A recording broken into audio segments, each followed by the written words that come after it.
నమస్తే welcome to morning edition నేను ప్రియా శర్మ బులెటిన్ల ముందుగా హెడ్లైన్స్ చూద్దాం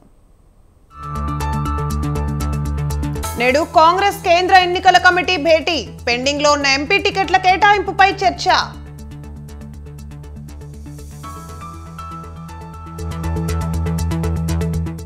నేడు కృష్ణా జిల్లాకు జగన్ వైసీపీ బస్సు యాత్రలో పాల్గొననున్న సీఎం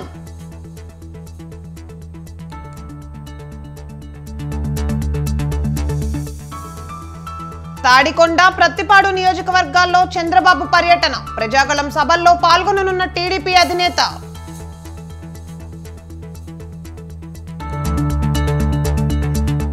ఇవాళ జమ్మలమడుగు ప్రొద్దుటూరులో షర్మిల పర్యటన నేటితో ముగియనున్న మొదటి విడత బస్సు యాత్ర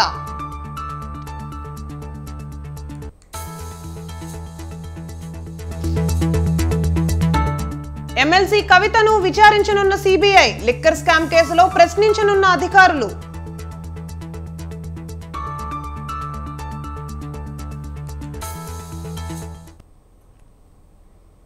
ఈ యుద్ధం చంద్రబాబుకు జగన్మోహన్ రెడ్డికి జరుగుతున్న యుద్ధం కాదు చంద్రబాబు చేస్తున్న మోసాలకు పేద ప్రజలకు మధ్య జరుగుతున్న యుద్ధమన్నారు ముఖ్యమంత్రి జగన్మోహన్ రెడ్డి గుంటూరు జిల్లాలోని ఏటకూరు మేమంతా సిద్ధం బహిరంగ సభలో అబద్ధాల బాబుకు మరో ఇద్దరు వంత పడుతున్నారని విమర్శించారు చంద్రబాబుకు ఓటు వేస్తే ఈ సంక్షేమ పథకాలన్నీ ఆగిపోతాయన్నారు సింగపూర్ను మించిన అభివృద్ధి చేస్తానన్న బాబు ఏం చేశారని ప్రశ్నించారు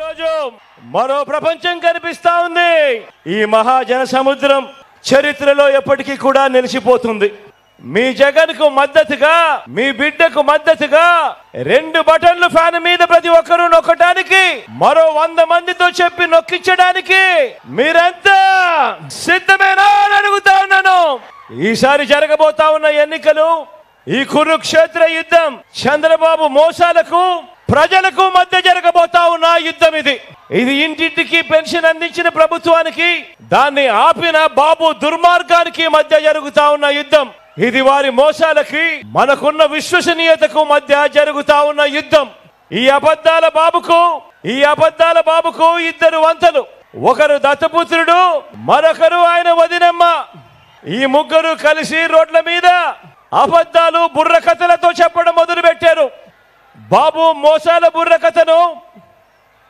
వారిద్దరూ కూడా తానా తందానా అంటూ ఈ మధ్య కాలంలో వాళ్ళందరూ కూడా రోడ్ల మీద కనిపిస్తా ఉన్నారు ఇదే కూటమి 2014లో రైతు రుణమాఫీపై మొదటి సంతకం చేస్తాను అని అన్నాడు మన రైతన్నలకు రుణాలు మాఫీ అయ్యాయా అని అడుగుతా ఉన్నాను మిమ్మల్ని అందరినీ కూడా నేను పొదుపు సంఘాల రుణాలు పూర్తిగా రద్దు చేస్తామన్నాడు ₹1 అయినా చేశాడా అని అడుగుతా ఉన్నాను ఆడబిడ్డ పుట్టిన వెంటనే మహాలక్ష్మి పథకం కింద ₹25,000 బ్యాంకులో డిపాజిట్ చేస్తామన్నాడు కనీసం ₹1 అయినా కూడా డిపాజిట్ చేశాడా అని అడుగుతా ఉన్నాను అర్హులైన వాళ్ళందరికీ 3 సెంట్ల స్థలం కట్టుకునేందుకు పక్కా ఇల్లు కనీసము ఏ పేదవాడికైనా కూడా ఒక్కటంటే 1 సెంటు స్థలమైనా ఇచ్చాడా అని అడుగుతా ఉన్నాను ఇంకా ముందుకు పోదామా 10,000 కోట్లతో బీసీ సప్లాన్ అన్నాడు చేనేత పవర్ లూమ్స్ రుణాలు మాఫీ అన్నాడు జరిగిందా సింగపూర్ కు మించి అభివృద్ధి చేస్తామన్నాడు జరిగిందా ప్రతి నగరంలోనూ హైటెక్ సిటీ నిర్మిస్తామన్నాడు మరి మీ గుంటూరులో ఏమైనా కనిపిస్తా ఉందా 2014లో వీళ్ళు ముగ్గురు కలిసి ఒక్కటంటే ఒక్కటైనా కూడా అమలు అయ్యిందా అని అడుగుతా ఉన్నాను మీ అందరితో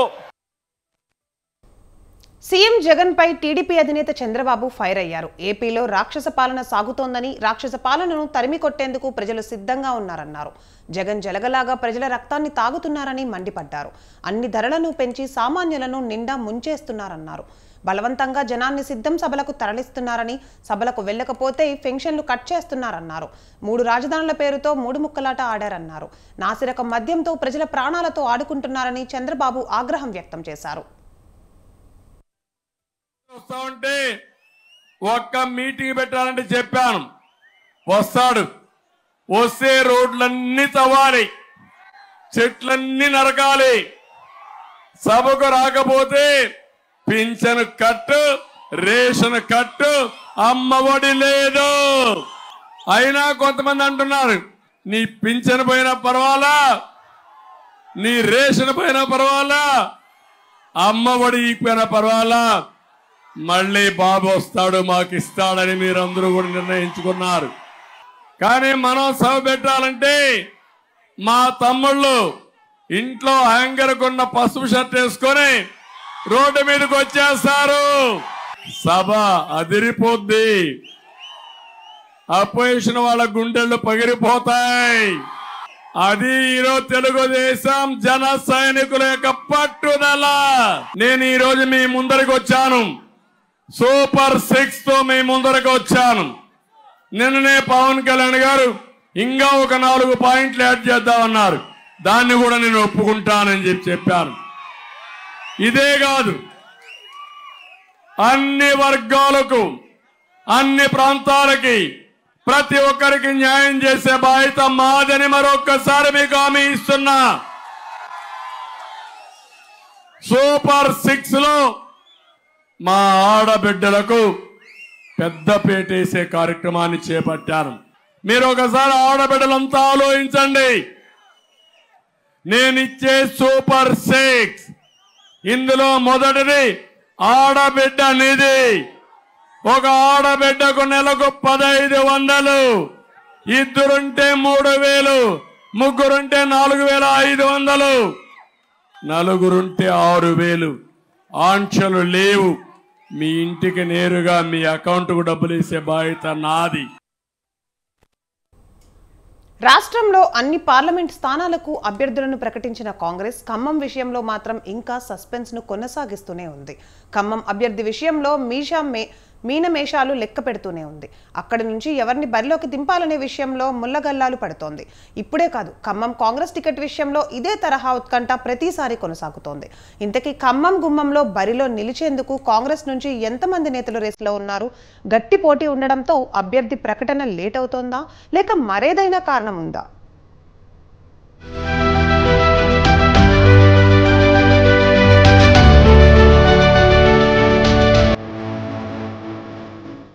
లోక్సభ ఎన్నికలకు దాదాపు అన్ని స్థానాలను ప్రకటించిన కాంగ్రెస్ హైదరాబాద్, ఖమ్మం, కరీంనగర్ స్థానాలకు మాత్రం అభ్యర్థులను ఇంకా ప్రకటించలేదు. ముఖ్యంగా కీలకమైన ఖమ్మం స్థానంలో కాంగ్రెస్ లో పోటీ తీవ్రంగా ఉంది. గతంలో తేళ్ల లక్ష్మీకాంతమ్మ, రంగయ్య నాయుడు, నాదెళ్ల భాస్కర్ రావు, రేణుకా చౌదరి వంటి ప్రముఖులు అనూహ్యంగా ఖమ్మం టికెట్ పొంది విజయం సాధించారు. ఈసారి కూడా ఖమ్మం కాంగ్రెస్ టికెట్ కు గట్టి పోటీ నెలకొంది. ఖమ్మం ఎంపీ రేస్ లో ఉన్న రేణుకా చౌదరి రాజ్యసభకు ఎంపిక కావడంతో ముందుగానే ఆమె పోటీ నుంచి తప్పుకున్నారు. ప్రస్తుతం 3 మంత్రులు, కుటుంబ సభ్యులతో పాటు ఇతర నేతలు టికెట్ ఆశించే వారిలో ఉన్నారు. వీరితో పాటు తాజాగా మాజీ మంత్రి, నిజామాబాద్ జిల్లాకు చెందిన మాజీ మంత్రి మండవ వెంకటేశ్వరరావు పేరు ప్రచారంలోకి వచ్చింది.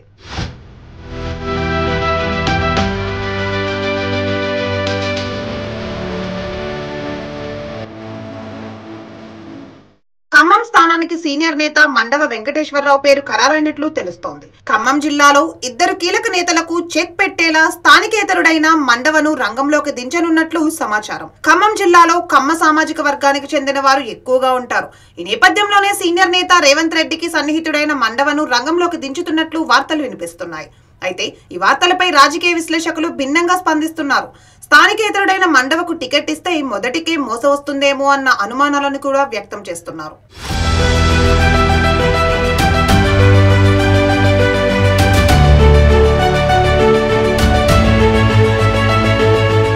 ఖమ్మం నియోజకవర్గంలో ఇప్పటికే బీఆర్ఎస్ అభ్యర్థి నామా నాగేశ్వరరావు, బీజేపీ అభ్యర్థి తాండ్ర వినోదరావు ప్రచారాన్ని ప్రారంభించారు. అయితే కాంగ్రెస్ టికెట్ కోసం 3 మంత్రుల కుటుంబాల నుంచి పోటీ ఉండడంతో ఎవరికి టికెట్ ఇస్తే ఎవరికి కోపం అన్న చందాన కాంగ్రెస్ పార్టీ నిర్ణయాన్ని తీసుకోవడం లేదు. రెవెన్యూ మంత్రి పొంగులేటి శ్రీనివాసరెడ్డి సోదరుడు పొంగులేటి ప్రసాద్ రెడ్డి, వ్యవసాయ మంత్రి తుమ్మల నాగేశ్వరరావు తనయుడు తుమ్మల యుగంధర్ టికెట్ రేసులో ఉండగా డిప్యూటీ సీఎం బట్టి విక్రమార్క సతీమణి మల్లు నందిని సైతం ఖమ్మం బరిలో నిలిచేందుకు పోటీ పడుతున్నారు.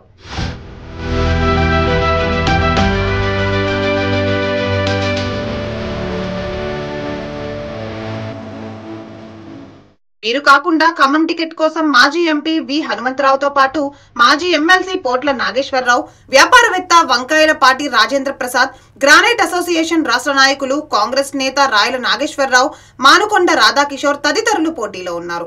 హైదరాబాద్ కు చెందిన జట్టి కుసుమకుమార్, మంత్రి పొంగులేటి శ్రీనివాసరెడ్డి బంధువు రామసహాయం రఘురామరెడ్డి కూడా ఖమ్మం టికెట్ పోటీలో ఉన్నట్లు సమాచారం.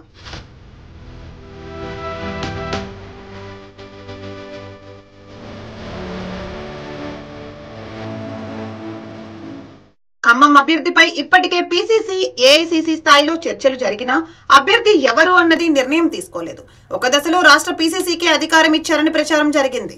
తుక్కగూడ సభ తర్వాత ఖమ్మం టికెట్ నిర్ణయం ఉంటుందని పార్టీ వర్గాలు చెప్పినా ఆ దిశగా అడుగులు పడలేదు. దీంతో ఖమ్మం కాంగ్రెస్ టికెట్ పంచాయతీ ఇప్పట్లో తేలే పరిస్థితి కనిపించడం లేదు. ఖమ్మం టికెట్ తెచ్చుకుంటే చాలు గెలుపు గ్యారంటీ అన్న ప్రచారం ఉండడంతో ఈ సీటు కోసం పోటీ తీవ్రంగా ఉంది. అభ్యర్థి ఎంపిక విషయంలో జిల్లాకు చెందిన 3 మంత్రుల మధ్య ఐక్యత లేకపోవడంతో ముగ్గురు కలిసి ఒకే పేరును సూచించలేకపోతున్నారు. దీంతో అభ్యర్థి ప్రకటన మరింత ఆలస్యం అవుతోంది. మరి ఇది అంతిమంగా ఎలాంటి పరిణామాలకు దారితీస్తుందో వేచి చూడాలి.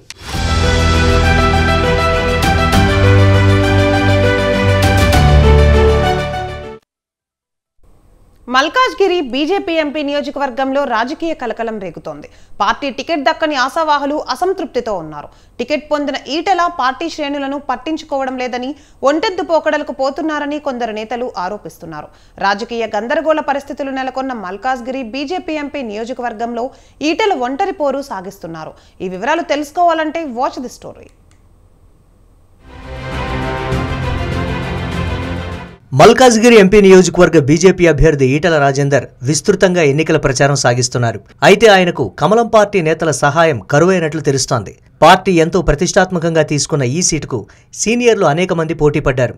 చివరకు అధిష్టానం ఈటెల రాజేందర్కు ఈ సీటు కేటాయించింది. అయితే పోటీ చేసేందుకు ఆసక్తి చూపిన ఆశావహులు ఈటెలకు సాయం అందించేందుకు విముఖత చూపుతున్నట్లు సమాచారం. కొందరు నేతలు బీజేపీని వీడి ఇతర పార్టీల్లో చేరుతున్నారు. దీంతో ఈటెల రాజేందర్ మల్కాజ్గిరి పార్లమెంట్ ఎన్నికల బరిలో ఒంటరి పోరు సాగించాల్సిన పరిస్థితి ఏర్పడింది. తెలంగాణ నుంచి అత్యధిక స్థానాలను సాధించుకోవాలని బీజేపీ భావిస్తోంది. ఇందుకు అనుగుణంగా ప్రచారంలో దూసుకుపోతోంది. అయితే బీజేపీకి పక్కా గెలిచే అవకాశాలున్న మల్కాజ్గిరి పార్లమెంటు నియోజకవర్గం రాజకీయంగా గందరగోళంగా తయారైంది. ఇక్కడ పోటీ చేసేందుకు ఆసక్తి చూపించిన కొంతమంది సీనియర్ నాయకులకు ఆ అవకాశం దక్కకపోవడంతో ఎన్నికల ప్రచారానికి దూరంగా ఉంటున్నారు. ఎవరికి టికెట్ ఇచ్చినా బీజేపీని గెలిపిస్తామని చెప్పిన నాయకులు అందరూ ప్రస్తుతం కనిపించకుండా తప్పించుకొని తిరుగుతున్నారు. రాజకీయ విభేదాలను పక్కన పెట్టి పార్టీ గెలుపు కోసం పనిచేయవలసిన ముఖ్య నేతలందరూ ముఖం చాటేస్తున్నారు. మల్కాజ్గిరి పార్లమెంటు టికెట్ ఆశించిన సీనియర్ నేతలైన మురళీధర్రావు, చాడ సురేష్ రెడ్డి పార్టీ ఎన్నికల ప్రచారానికి దూరంగా ఉంటున్నారు. టికెట్ తనకే వస్తుందనే ధీమాతో పోటీకి అన్ని రకాలుగా సిద్ధపడిన ఢిల్లీ పబ్లిక్ స్కూల్ విద్యాసంస్థల అధినేత మల్క కొమురయ్య అసంతృప్తితో పార్టీ ప్రచార కార్యక్రమాల్లో పాల్గొనడం లేదని తెలిసింది. మేడ్చల్ మల్కాజ్గిరి అర్బన్ జిల్లా అధ్యక్షులు పన్నాల హరీష్ రెడ్డి జిల్లా బీజేపీ అధ్యక్ష పదవికి రాజీనామా చేశారు. ఈటెలకు టికెట్ ప్రకటించిన వెంటనే ఆయన రాజీనామాకు దిగారు.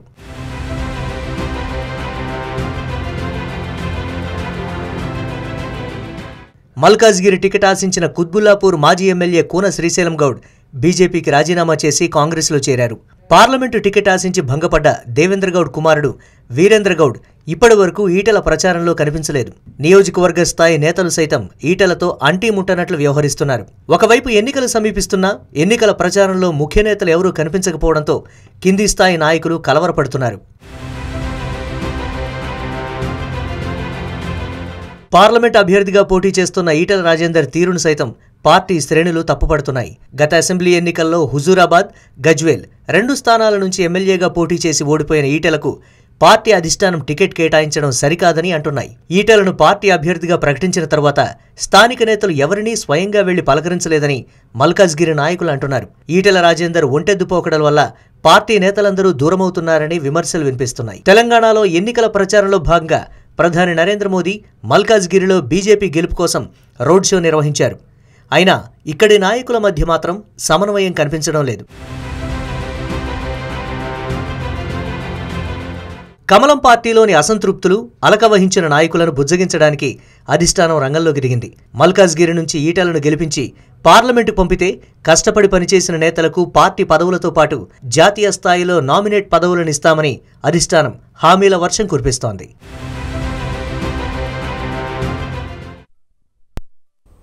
బీఆర్ఎస్ ఎమ్మెల్సీ కవితకు ఈడీ సిబిఐ అరెస్టులు ఊపిరి సలపనివ్వడం లేదు. కోర్టు ద్వారా ఉపశమనం పొందాలని తీవ్ర ప్రయత్నాలు చేస్తున్నా చొక్కెదురే అవుతోంది తప్ప ఊరట లభించడం లేదు.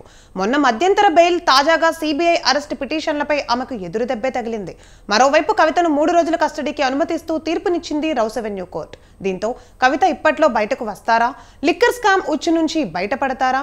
మున్ముందు ఇంకా ఎలాంటి పరిణామాలు చోటు చేసుకున్నాయన్నది రాజకీయ వర్గాల్లో ఉత్కంఠగా మారింది.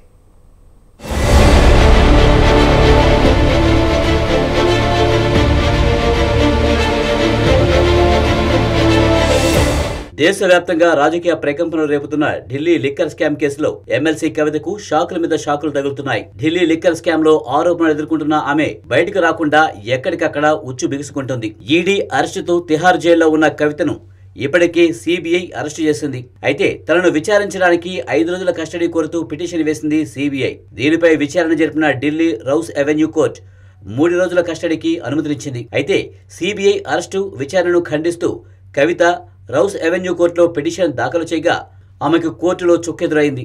సిబిఐ తనను ప్రశ్నించడాన్ని సవాల్ చేస్తూ దాఖలు చేసిన పిటిషన్తో పాటు ఆమె అరెస్టును సవాల్ చేసిన పిటిషన్లను కోర్టు తిరస్కరించింది.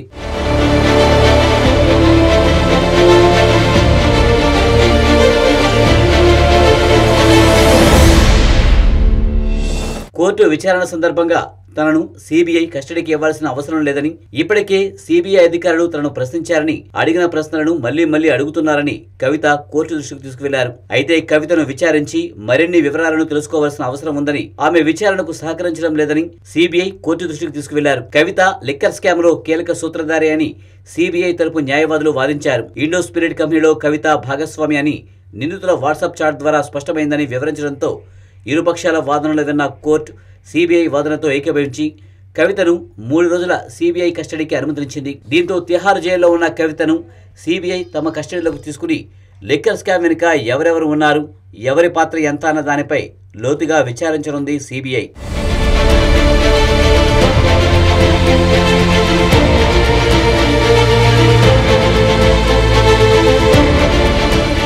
ఢిల్లీ లిక్కర్ స్కామ్ లో 100 కోట్ల అవినీతి జరిగిందని ఆరోపిస్తుంది సిబిఐ. సౌత్ గ్రూప్ నుంచి 100 కోట్లను సమీకరించి ఆ నిధులను ఆమ్ ఆద్మీ పార్టీ నేతలకు అప్పగించారని అంటుంది సిబిఐ. కవిత సూచన మేరకు ఒంగోలు ఎంపీ మాగుంట శ్రీనివాసులరెడ్డి 25 కోట్ల రూపాయలు అందజేశారని, ఒకసారి 15 కోట్లు, మరొకసారి 10 కోట్లు అందజేశారని కోర్టుకు తెలిపింది. ఈ విషయాన్ని మాగుంట శ్రీనివాసులరెడ్డి తన వాంగ్మూలంలో పేర్కొన్నారని కూడా చెప్పింది. ఢిల్లీ లిక్కర్ స్కామ్ పాలసీ రూపకల్పనలో కవిత కుట్రదారు అని, విచారణకు సహకరించకపోవడం వల్లనే మరోసారి విచారించడానికి అనుమతినివ్వాలని సిబిఐ కోరింది. అయితే ఒకే కేసులో అరెస్ట్ అయి ఉన్న కవితను మరోసారి మరొక సంస్థ అరెస్టు చేయడం ఏంటని కవిత తరపు న్యాయవాదులు ప్రశ్నించారు. కవితను రాజకీయ కారణాలతోనే ఇబ్బంది పెట్టేందుకు ఈ కేసులో ఇరికించారని వాదించారు లాయర్ విక్రమ్ చౌదరి. ఆమె ప్రైవసీకి భంగం కలిగించే ఆరోపణలు చేస్తున్నారని న్యాయస్థానం దృష్టికి తీసుకొచ్చారు. కవితకు ఈ కేసుతో ప్రమేయం లేదన్నారు. తాను లీగల్ అడ్వైజర్ను కోరినా ఇవ్వలేదని, రాత్రి 10:30 గంటలకు అరెస్టు చేసినట్లు చూపించారని తెలిపారు కవిత. తనను ఇదే కేసులో మళ్లీ అరెస్టు చేయడం అన్యాయమని, కక్ష సాధింపు ధోరణి ఇందులో కనబడుతుందని మండిపడ్డారు. తనకు ఈ కేసులో ఎలాంటి ప్రమేయం లేకపోయినా రాజకీయ కారణాలతోనే అరెస్టు చేశారని ఆమె ఆరోపించారు. ఈ కేసును న్యాయపరంగానే ఎదుర్కొంటారని, న్యాయం తనకు అనుకూలంగా వస్తుందని ఆశాభావం ఆమె వ్యక్తం చేశారు.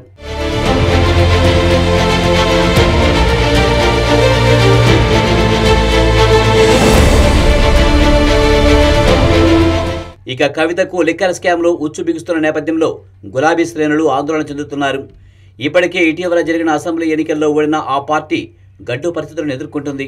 కవిత అరెస్టుతో చోటు చేసుకున్న పరిణామాలు పార్టీ నుంచి చాలామంది నేతలు బయటికి వెళ్లిపోయేలా చేస్తున్నాయి. ఓటమి బాధతో పాటు గులాబీ శిబిరం ఖాళీ అవుతున్న బాధలో ఉన్న బీఆర్ఎస్ అధినేతకు కవిత అరెస్టు వ్యవహారంలో చోటు చేసుకుంటున్న పరిణామాలు మింగుడు పడ్డం లేదు. మరోపక్క లోక్సభ ఎన్నికలకు సమయం దగ్గర పడుతుంటే కవిత విషయంలో జరుగుతున్న పరిణామాలు గులాబీ నేతలను అభద్రతాభావానికి గురిచేస్తున్నాయి. ఇప్పటికే తెలంగాణ రాష్ట్రంలో ఫోన్ ట్యాపింగ్ కేసు వ్యవహారం ప్రకంపనలు సృష్టిస్తుంటే, మరోవైపు ఈడీ అరెస్టు చేసిన కవితను మళ్లీ సిబిఐ అధికారులు అరెస్టు చేయడం, అన్ని వైపుల నుండి కవితను ఇరకటంలో పెడుతుండటంతో మూలిగే నక్క మీద తాటిపండు పడ్డట్టు ఉంది బీఆర్ఎస్ పరిస్థితి.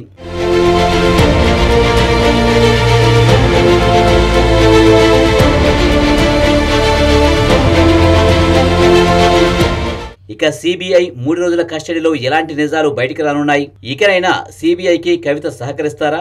లిక్కర్ స్కామ్ నుంచి కవిత బయటపడతారా? కుంభకోణం కూపీలో ఇంకా ఎలాంటి పరిణామాలు చోటు చేసుకున్నాయన్నది ప్రస్తుత రాజకీయాల్లో హాట్ టాపిక్ గా మారింది.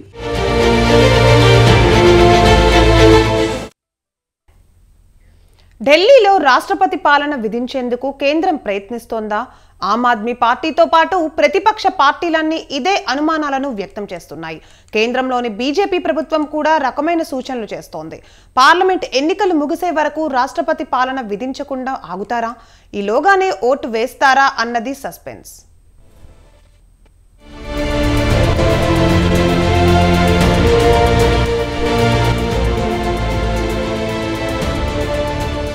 ఢిల్లీ ఎక్సైజ్ పాలసీకి సంబంధించి మనీ లాండరింగ్ కేసులో ఢిల్లీ ముఖ్యమంత్రి అరవింద్ కేజ్రీవాల్ అరెస్ట్ అయిన నాటి నుంచి ఢిల్లీలో రాజకీయ అనిశ్చిత వాతావరణం నెలకొంది. ఆమ్ ఆద్మీ పార్టీ ప్రభుత్వానికి ఢిల్లీ అసెంబ్లీలో పూర్తి మెజారిటీ ఉంది. అయితే కేజ్రీవాల్ అరెస్టు తర్వాత ప్రభుత్వ కార్యకలాపాలు స్తంభించిపోయాయి. రోజువారీ కార్యకలాపాలు సాగుతున్నా కీలక ప్రభుత్వ కార్యకలాపాలు మందగించాయి. ఢిల్లీ మంత్రులు పాలన కన్నా కేజ్రీవాల్ అరెస్టుకు నిరసన కార్యక్రమాలకే ప్రాధాన్యం ఇస్తున్నారు. కార్యకర్తలతో మంతనాలు, ధర్నాలు, ప్రదర్శనల ఏర్పాటుపైనే బిజీగా గడుపుతున్నారు.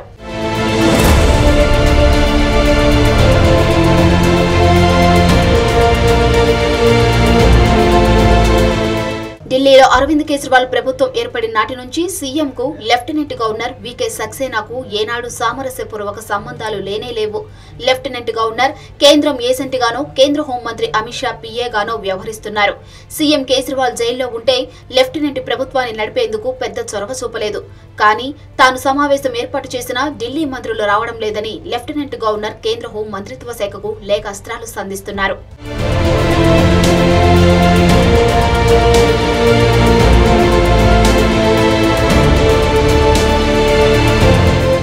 ఢిల్లీలో వివిధ శాఖల్లో చాలా ఖాళీలు ఉన్నా సీనియర్ ఐఏఎస్ అధికారులను నియమించి వాటిని భర్తీ చేసేందుకు ఎలాంటి చర్య తీసుకోలేదు. కేంద్ర హోంశాఖ నియమించిన ఐఏఎస్ అధికారులు కూడా హోంమంత్రి ఆదేశాలు, ఆలోచనలకు అనుగుణంగానే ప్రవర్తిస్తున్నారు.